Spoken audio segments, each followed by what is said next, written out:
Welcome to Click AI Radio, where you'll learn the secrets to transforming your small to medium business. Grant has been helping businesses transform using technology for over 30 years.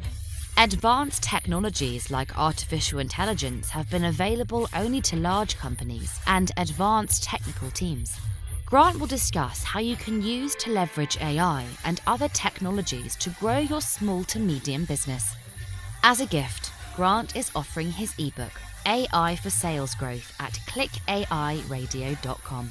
Now, here's your host and biz tech geek, Grant Larson. Okay, everybody, this is Grant. Thank you for joining another episode of Click AI Radio. Okay, so I had an opportunity recently to review this report from a group, right? I was thinking about small to medium businesses that are struggling, things that are going on with COVID and so forth. And this particular report laid out, I think, 5 things that that small businesses run into that causes them to fail.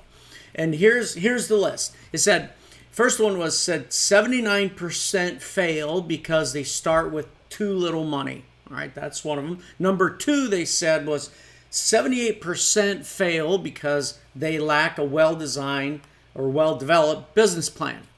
All right. So, and then the third one was 77% fail because they didn't price things properly, or they failed to include all the necessary factors when they determine prices. All right. Number 4, they said 73% fail because they were overly optimistic about achievable sales.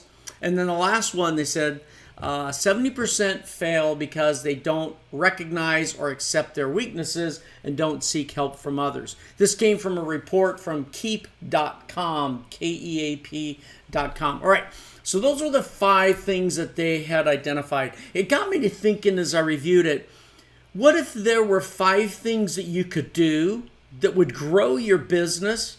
The question is, would you do them? Would you actually do that? If you knew 5 things to actually go do to grow your business, would you actually get those done? All right, so I'm going to lay out 5 of these, okay? And so the real question is will you actually do it? And in fact, I heard a guy present like this. This is a couple years ago. His name's Peng Jun. Brilliant marketer. Anyway, he says, I'm going to tell you how to do something. He says, the chances are you probably won't do it. Very provocative, right? And the things that he laid out for us to do in order to accomplish certain objectives or outcomes for a business, you're like, okay, that's going to be kind of hard. But he's like, hey, if you do it, I promise you'll have good results. Okay, so I'm going to go through these 5. Okay, so here's the first one. The number 1 is understanding your customer. All right, so first, ask yourself, do you understand your customer? Now, if you could write a list of your customers' problems and pain points, could you do it? How long would that list be? So let's stop now, write that down, and once you have the list, for each pain point, identify what you can do to help your customer overcome that pain point. All right, so that's number 1. Okay, so do that. All right, now let's go to step number 2. So before going any further, stop and define your perfect customer.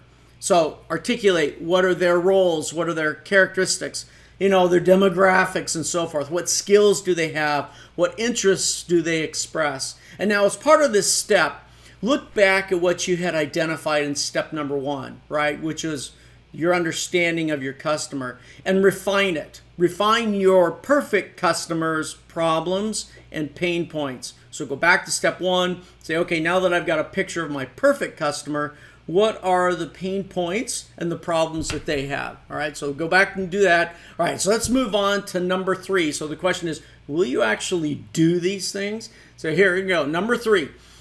Now take a look at your business products and the services and map them to your perfect customer's pain points. And the question is, do you see any gaps in what you're providing and what your perfect customer needs? And the idea here is, of course, is now create a plan to fill those gaps. Now, a key part of that plan must include the validation of those pain points. Because it's possible that, we create what we think the pain points are. We actually have to get those validated. So what you have to do is you come up with a way in which you communicate with your customers, and each business may do it differently, right? You might I don't know, you might email them, or you might podcast with them, right? Or you might call them on the phone, or otherwise, right? Difficult to do some things face to face now with some of the COVID, but still the key here is you got to communicate with them, and you got to get the message of the pain points in front of them, and look for ways for them to validate what their pain points are. Now, some groups that I work with build communication plans, and I highly encourage you to do that. That could be as simple as a spreadsheet that says, here's this target audience of my customers that are my perfect customers. Here's how I'm going to communicate. Here's what the message will be. But the key here is do not go to the next step, number 4, until you've done some validation of your perfect customers' pain points. All right, so let's look at these again. Number 1 was know your customer, understand their pain points. Number 2 was define your perfect customer, and then scoot back and refactor that list of pain points. Number 3, look at your business products and services, map them to your perfect customer's pain points, look for any gaps, and now start figuring out, how will I validate these? All right. Okay, you do that validation. Now, I'll tell you number 4, but don't do it yet until you make sure you've done the first 3. Here's number 4. So recently on this podcast, I had my son Steven talk about this a little bit. He talks about this next step quite a bit. It's about preparing to launch your newly defined product and service. He calls it making noise, right? The basic idea is, all right, I've got a perfect customer. I know what their pain point is. I've validated it. But before I actually launch, what I really need to do is I need to prepare my customer to receive that. I need to prepare them to actually be ready for that. I need to make some noise. Now, you have to allocate plenty of time to communicate with your perfect customer what the capabilities are that you'll be bringing to them, right? That's going to address their pain points. Now, this requires organizing your message, right? It means building the flow of information, preparing the right stories to help your perfect customer move from their place of pain to their place of realization. Now, as you know, this is generally an emotional journey, right? It's like the journey that characters go through in a story, right? Like in the movies, right? Or in a great book. It's generally the internal journey. And we have to help them make that internal journey, right?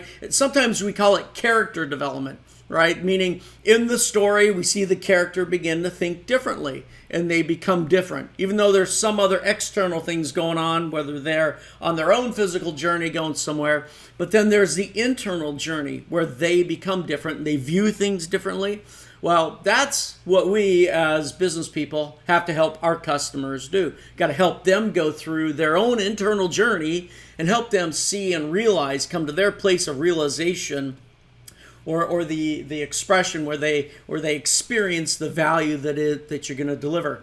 So that's a critical thing. We got to help our customers see themselves overcome their pain points and realize that it is possible to do this through the business products and services that you're providing and offering. Okay, so that's step number 4. Take a breath. That's a critical step.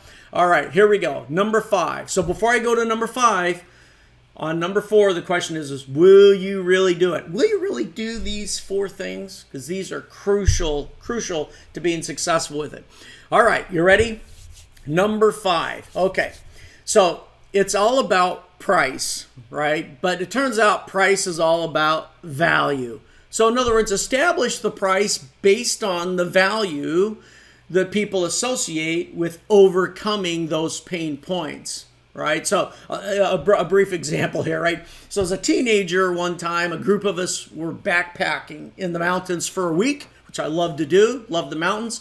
And as our group was driving back into civilization, we stopped at a small store. Now we smelled terrible, so I'm sure we shocked the owner as we came into this little small store in the middle of nowhere.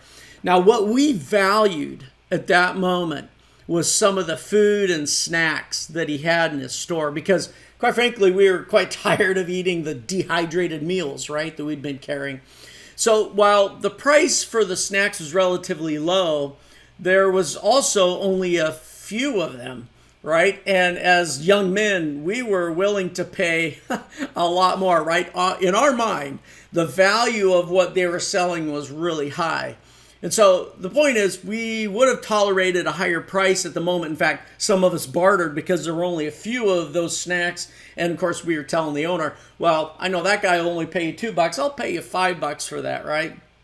So the key is understanding and articulating a pain point and then selling a value-based product or service that's beneficial to the customer, but it's critical, right? We're actually serving them, we're helping them when we provide that value to them, but it's also necessary for the sustainability of our customers. In other words, if we're not around tomorrow to help them overcome those pain points, we actually don't service them properly. So the key is understand and articulate a pain point and then sell a product or service that's priced based on value, right? And that actually provides service to them.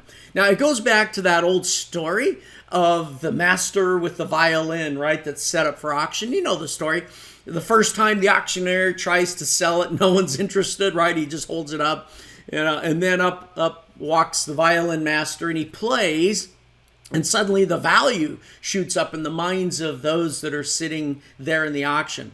So think about it this way. You are the master at understanding how to take your product and service and overcome your customers' pain points, setting your pricing based on the value that your customers associate with that pain point. All right, those are the 5 steps. The question is will you do that? Thanks so much for joining, and until next time, articulate your business value to address your perfect customers' pain points. Thank you for joining Grant on Click AI Radio. Don't forget to subscribe and leave feedback. And remember to download your free ebook. Visit clickairadio.com now.